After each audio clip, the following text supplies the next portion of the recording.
Blake Shapen officially gone to Mississippi State. It's time for Baylor to move on. So what does that look like for the quarterback situation? This is Locked On Baylor. You are Locked On Baylor, your daily podcast on the Baylor Bears, part of the Locked On Podcast Network, your team every day.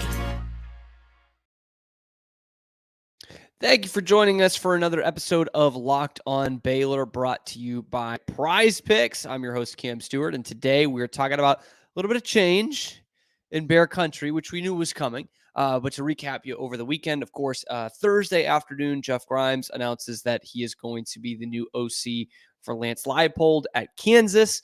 And then on Friday night, Blake Shapen officially makes his commitment to Mississippi State as Jeff Lebby's first potentially starting quarterback at Mississippi State. I think he will be the starting quarterback from what we see right now. Although some of the State fans who read the comments did not think that was so certain, so I'll defer to them on that one. And Alonso Allen, another guy who is, this is now I think three of the five that I had on the potential to transfer list, also hit the transfer portal on Friday. Richard Reese was another one on that list. He is still around. He is recommitted. And the other one was Armani Winfield, who we're still waiting to hear back from. I'll go quick on Alonso Allen. I was just a little surprised at how little playing time he got this year. And it was a lot of special teams. I know he played some special teams last year in 2022, but early in the season, he was playing defensive back. He was playing some safety, playing a little star. I thought he played pretty well. He's one of those guys who doesn't have Texas ties. He's from Miami Central High School, which is where Tyquan Thornton went as well. Great high school football program. And he just really wasn't getting the snaps, even though I thought he put out some good tape as a freshman. So we'll wait to hear back on Alonso Allen and where he ends up. That is a position of need for Baylor this year at safety. And so I thought he might have gotten a fair shake, but maybe he just didn't like the direction that this was going in, especially with, a first-year defensive coordinator this year, and now Dave calling the plays. So I can't really blame. I can't blame much of anybody coming off a 3-9 season to enter the transfer portal. That's the way college football is now.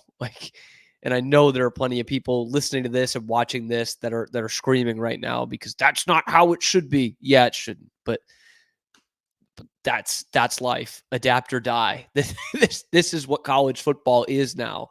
And one of the other weird quirks about it is that your starting quarterback can go into the transfer portal and you're discussing all week whether he might actually come back or leave, or does a perfectly timed video on Friday saying that, is it his best option? Should he come back? And then later that day, he says, no, I'm not coming back. I'm going to Mississippi State.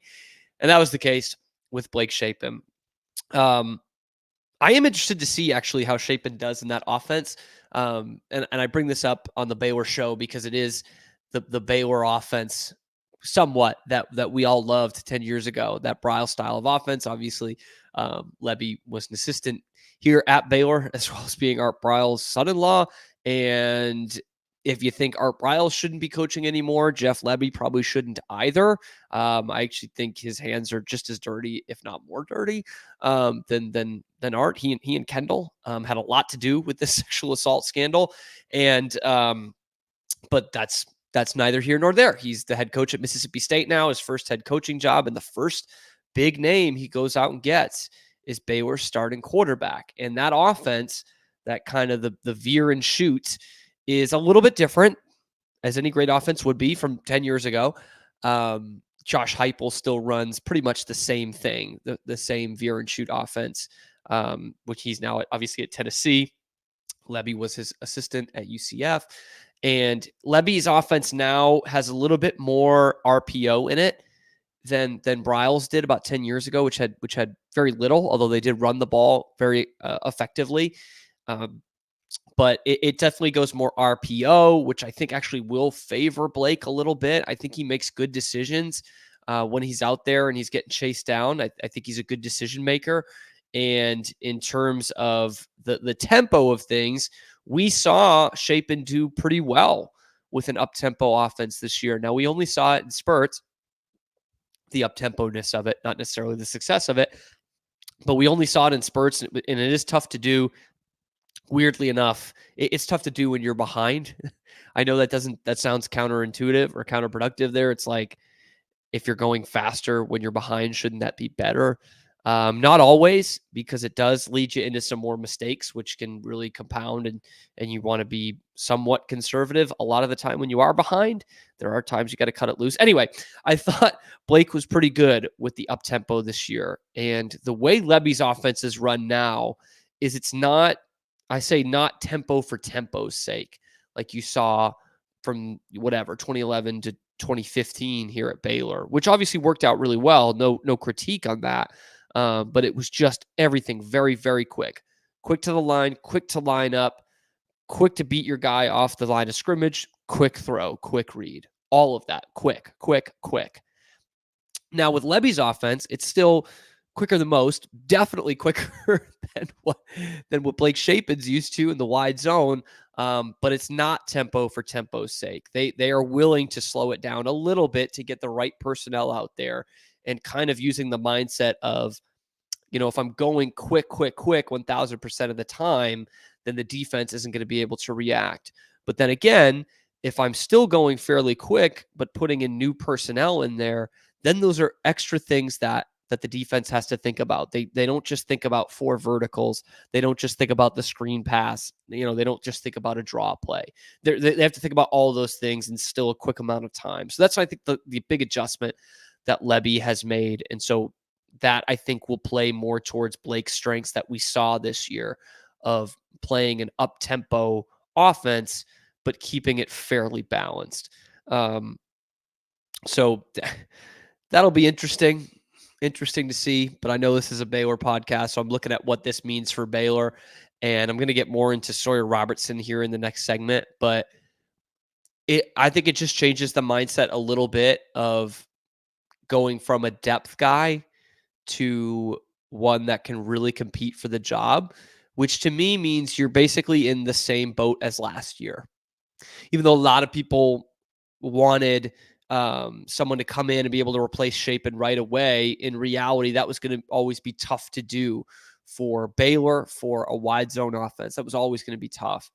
And now I think instead of a pure depth guy like an RJ Martinez, you are bringing in someone who can compete for the starting job. But I think Baylor fans need to recognize, was Blake Shapen an all-time great? No, I'm not saying that. But he does deserve your respect. Absolutely, he does. He's not the only one on this team either, but he does deserve your respect with the guts he showed this year and all the negative pub around him at the end of last season. It could have been so easy for him to say, screw this, I'm out of here. You guys don't respect me. I'm done. But this also probably plays more into my theory that the players don't actually consume as much of this as we all think. And instead, he stuck around, and he's stuck in an offense that isn't flashy for a quarterback. And he had a pretty good year this year. Pretty good, guys. And he was the only bright spot a lot of the time for Baylor throughout this season. I mean, just looking at that first game back for him this season, which I've pointed to a couple of times on the pod, but he gets hurt in week 1. They lose to Texas State. He's out the next 3 games, and they're going to UCF. He's not 100%, and they're 1-3 on the year. He has this gutsy performance, leads them back from 28 points down. So again, he's not 100% healthy. They're down 28 points. They're down 21 by the time Baylor's run like 8 offensive plays, if that. And they're 1-3. And he makes sure they do not lie down and take it. And he leads them back to the greatest comeback in Baylor history. So is he one of the all-time greats? No. But he deserves the respect from what he did in his 23 starts, coming in at the end of a 2021 season where everything was going right. All the pressure was on for him to keep this thing going after Gary Bohannon got hurt, and he absolutely did that. We don't know the morning of the Big 12 championship. We still don't know who the quarterback's going to be. He steps in against one of the nation's best defenses. a team that held Baylor to 14 points earlier in the year. He scores 21 on them in the first half, 17 for 17, and is the MVP of that game. He's not on your Mount Rushmore, but he absolutely deserves your respect. Absolutely, he does. And what we are going to look back as a bright spot in what so far has been not a glitzy glam era for Dave Aranda, obviously, especially outside of the 1 year, 3 losing seasons outside of the Sugar Bowl year. So appreciate Blake for all that he did here at Baylor, and certainly wish him the best in the next step. But this is about Baylor, and let's look at who his replacement might be after this. Passion, drive, and patience. What brings home the winning trophy is also what keeps your ride or die alive. eBay Motors has everything you need to maintain your vehicle and level it up to peak performance. From superchargers, roof racks, exhaust kits, LED headlights, and more. Whether you're into speed, power, or style, eBay Motors has got you covered. And with over 122 million parts for your number one ride or die, you'll find exactly what you're looking for. And with eBay's guaranteed fit, you are going to find the right part for your car. Yeah, you guessed it. Guaranteed, or your money back. Because with eBay Motors, you're burning rubber, not cash. With all the parts you need at the prices you want, it's easy to turn your car into the MVP and bring home that win. So keep your ride or die alive at ebaymotors.com. Eligible items only, exclusions apply, and that eBay guaranteed fit is only available to U.S. customers. So Sawyer Robertson, is he the guy? Is he the one who's going to be under center or more likely in the shotgun for Baylor's first snap against Tarleton State in 2024? Your guess is as good as mine. What ends up being basically a trade with Mississippi State. Sawyer Robertson comes in last offseason. Blake Shapen heads out there this offseason. He is certainly the incumbent right now. Right now, it's him and it's RJ Martinez.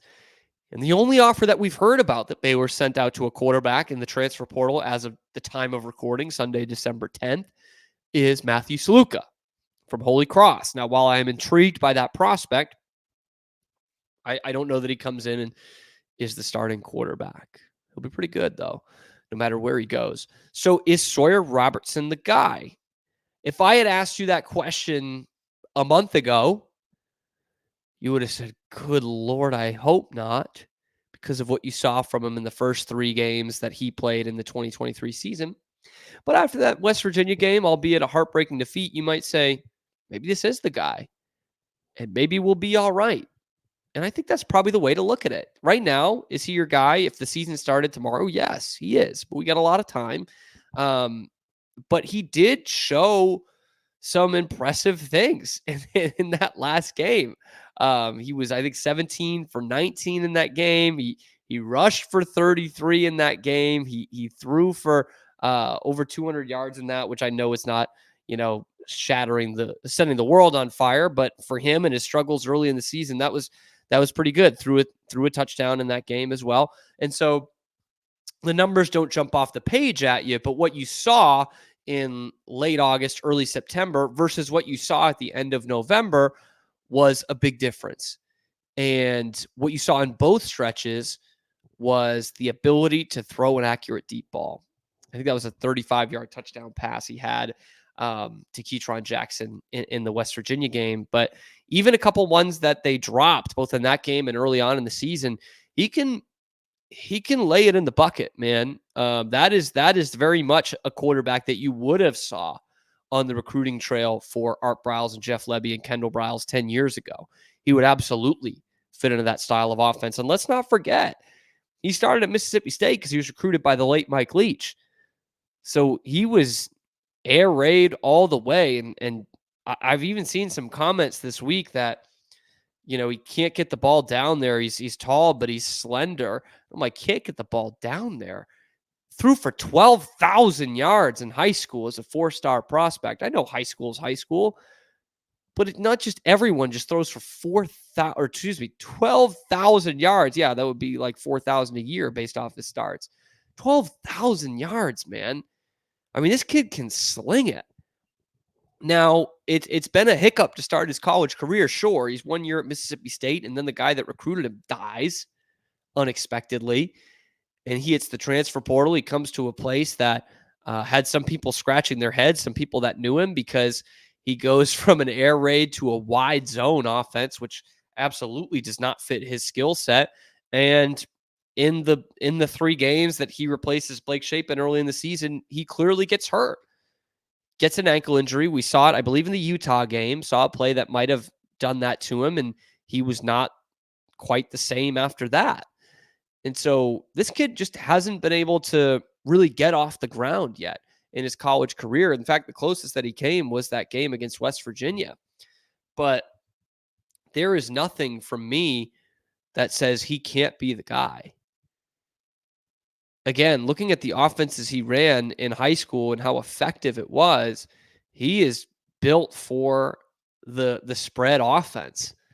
And that is exactly what Jake Spavital is bringing to you. The kind of the things we talked about with Levy. It's not the same offense, for sure not, but the tempo and the spread you out to make you defend every blade of grass. Looking at those hot reads, those first options, that is not something they have had the last couple of years. As basic as it seems for the rest of college football, Baylor did not have that the last 3 seasons. And the first season it worked, but they haven't had that style of offense. They've done the wide zone, run it down your throat as much as we possibly can. And only Baylor and Iowa ran that style of offense this season. And you saw how well it worked out for Baylor at 3-9, and weirdly how well it worked out for Iowa at 10-3. Oh wait, but they had one of the absolute worst offenses in the entire nation. So Sawyer Robertson, who was watching Cal film the week that Spav was hired, he's got to be doing backflips, man. He's got to be doing backflips, looking at what this style of offense they could be running. And again, I said this in the first segment, but I do believe Baylor's going into the portal for a quarterback. They have to. Got to get a third scholarship guy on the roster. One who's taken a snap, because Nate Bennett will come in. He'll be a scholarship guy. But one who's taken a snap in college football. You got to bring another one of those guys in. I would suspect it being like a grad transfer guy, but I don't know if Baylor's in the position to be caught up in saying, oh, well, it's got to be a grad transfer. It's got to be someone who's played 3 or 4 years, not necessarily as a starter. But I don't think they'll do that. I think if they see someone who has a bunch of potential and a bunch of talent, but hasn't necessarily gotten the snaps, like Sawyer Robertson last year, I don't think they'll turn away from that. But that makes it interesting in terms of, again, the guy they offered, Matthew Sluka, who everyone's like, Holy Cross, FCS, no way.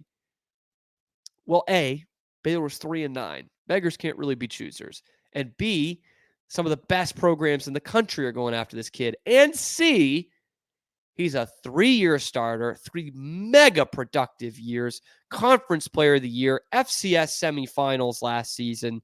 The kid can play, and he's got plenty of experience. So that to say,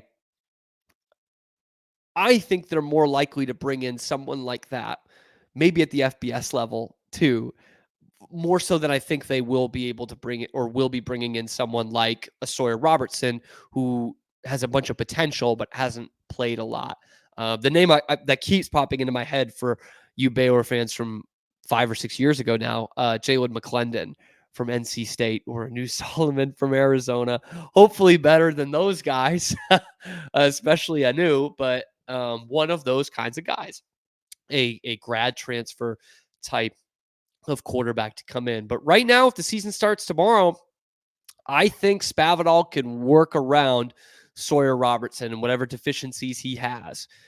I mentioned one of the great things I love about Spavital and his time at Cal last season was how he adjusted with the personnel he was given. There's still problems in outside receiver. The whole offensive line is still a problem, like not just one or two. The whole line is still an issue. But I think with the skill position guys they have, with the speed they have in the backfield, and with Sawyer Robertson's arm, Spavital can make something work out of that. That said, you still got to go get some pieces in the portal. Can't stress that one enough.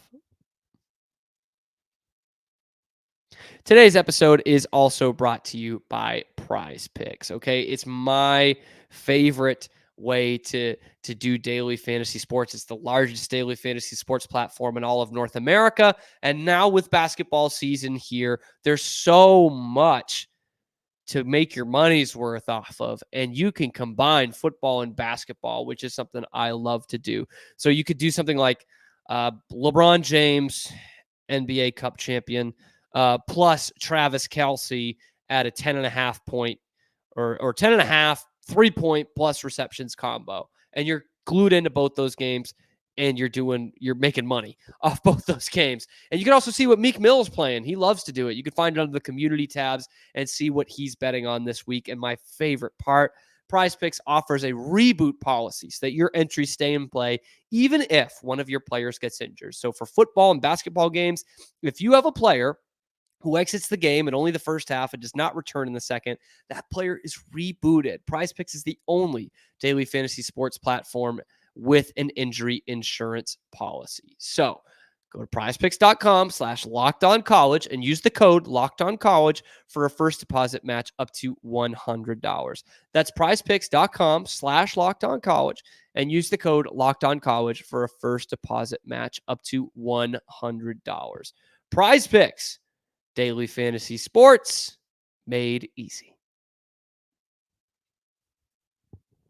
So change is in the air with Baylor football. Not the change that we had expected, but change nonetheless. Offensive coordinator out, new one in the door, shifting some guys around, new running back coach, Kenan Hall, and associate head coach to go with it. Now potentially new quarterback, and a lot of the offense coming back for better or for worse. So are all these changes good enough? If the season started tomorrow, coming off a 3-9 year, if the season started tomorrow, I think Baylor would go 2-10.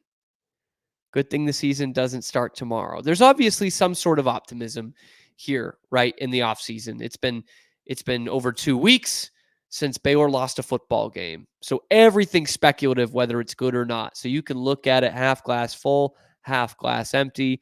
As always, I'm somewhere kind of in the middle. I don't think Baylor right now or what they're looking towards in the short term, I don't think it's going to be a very good season next year. I think they have a tougher schedule next year than they had this year. I mean, definitely. There's no 8 home games on the schedule. Maybe that's a good thing for Baylor based off being 1-7 at home this year. But if you told me, okay, put a gun to my head, hey, Cam, what's their record going to be next year? Even if they do bring in one guy, another quarterback who compete for the starting job, a couple new offensive linemen, an outside receiver. If you ask me right now, I'd probably say 4-8. Hopefully. I mean, the best case is they're at 6-6, 7-5. I mean, this is not a turn it around into a Sugar Bowl type of team. But is there enough to even get the fans excited? You would expect something rah-rah after you retain your head coach who basically the whole fan base wanted to get canned to just give you some hope, man. Like what is bringing you back as a season ticket holder other than a love for Baylor or a love for your alma mater, whatever it may be? Other than that stuff, what is bringing you back to McLean Stadium next year? Because while there's been some positives here in the offseason, there's nothing that has proven to me that Dave Aranda is ready to just turn this thing around. Because this is going to be year 5. Like, what would he even have to do to inspire that in me and many fans? I don't know. Like, it's an ultimate put up or shut up. And as much as I like the Spavital hire, I have some confidence in Sawyer Robertson. I just don't know. Like, what inspires you? They weren't going to make a big splash at OC, but maybe that's what it would have been. It just, I'm trying not to get caught up in too much of the negative or too much of the positive. And right now, I think it's a little bit too much of the positive. And I think, I talked about it with the transfer portal stuff last week. Baylor's got to hit the portal hard to compete for a bowl game next year. It's all well and good that these guys are coming back and they want to play for this coach. At least that's what they're showing. But we also have to remember Baylor's 3-9 and could have afforded for some people to hit the portal. And in fact, I would say as this coaching staff looks towards what they need to get from the portal and who they're looking at, I have to believe that in this transfer portal era, they were thinking with a few games left of the season, okay, probably this guy's going to go, this guy's going to go.